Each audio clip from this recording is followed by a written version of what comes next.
I, Raghav Chadha, having been elected a member of the Council of States, do swear in the name of God. इस देश का middle class कमर तोड़ मेहनत करता है, लेकिन इस मेहनत के बावजूद मिडिल क्लास गरीब हो रहा है, अमीर नहीं हो रहा। जितने डेटा का पैसा हमसे लिया जाता है उतना डेटा हमें यूज करने दिया जाए, वो एक्सपायर ना हो। ये हमारे मेहनत के पैसे से खरीदा गया डेटा है। Sir, I demand in this August House to make paternity leave a legal right in India. Sir, third मेरा प्रपोजल है no bank charges for not maintaining minimum account balance. खाने में खतरनाक मिलावट का मुद्दा, फूड अडल्ट्रेशन का। सर, आज मैं प्रीपेड प्लान के जो मोबाइल यूजर्स हैं उनकी ओर से दो समस्याएं उठाना चाहता हूं। सर, पहली समस्या है कि रिचार्ज खत्म होने के बाद आउटगोइंग के साथ साथ इनकमिंग कॉल का भी बंद होना। दूसरी समस्या जो टेलीकॉम ऑपरेटर का 28 दिन का मंथली रिचार्ज। इस जीवन में दो ही चीजें निश्चित हैं, डेथ यानी कि मृत्यु, और दूसरा है टैक्स। 1 केजी अगर एक्सेस बैगेज हो जाए तो फ्लाइट आपसे हजारों रुपए का किराया वसूलती है, लेकिन कई घंटों के डिले के लिए क्या फ्लाइट हमें कॉम्पनसेट करती है?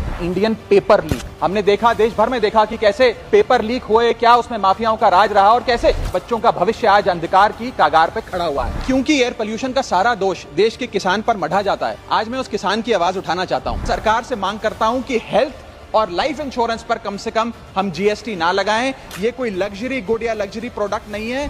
सर, आज एयरपोर्ट्स पर खाना इतना महंगा है, क्या इस पर कोई रेगुलेशन नहीं होना चाहिए? क्या कोई अफोर्डेबल कैंटीन का मैकेनिज्म नहीं होना चाहिए?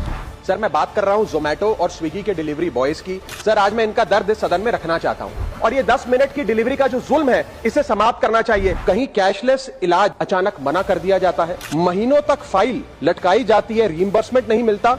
और आज मैं उन्हीं सिटीजन्स की जो टोल प्लाजा पे हैरेसमेंट फेस करते हैं उनका मुद्दा आपके सामने रखना चाहूंगा कि फुल कॉस्ट रिकवरी के बाद भी टोल वसूला जाता है 20-20, 30-30 साल तक। जब आप बैंक को पूरे विश्वास के साथ अपना डेटा देते हैं, क्या बैंक आपके डेटा को सुरक्षित रख पाता है? अब ये लीक है कि जाने अनजाने में डेटा शेयरिंग है, ये फैसला मैं आप तक छोड़ता हूं। मैं सरकार से निवेदन करता हूं कि हर भारतीय को एनुअल हेल्थ चेकअप का लीगल राइट दिया जाए। बाटा कंपनी का जूता पहनने वाला भी आज हवाई जहाज की टिकट नहीं खरीद पा रहा है। हम सांसदों को तो फ्लाइट की रीइंबर्समेंट मिल जाती है सर, आप उस आम नागरिक का सोचिए जो इस स्काई रॉकेटिंग एयर प्राइसेस से जूझ रहा है। That is the issue of fair use and arbitrary copyright strikes by digital platforms. जो इंटेंट था कि जीएसटी कम होगा तो वस्तुएं सस्ती होंगी, वस्तुएं सस्ती होंगी तो कंजम्पशन बढ़ेगा, कंजम्पशन बढ़ेगा तो डिमांड बढ़ेगी। ये हुआ नहीं, और ये इसलिए नहीं हुआ सर क्योंकि प्राइवेट कंपनियों ने इस मुनाफे को जनता को नहीं सौंपा।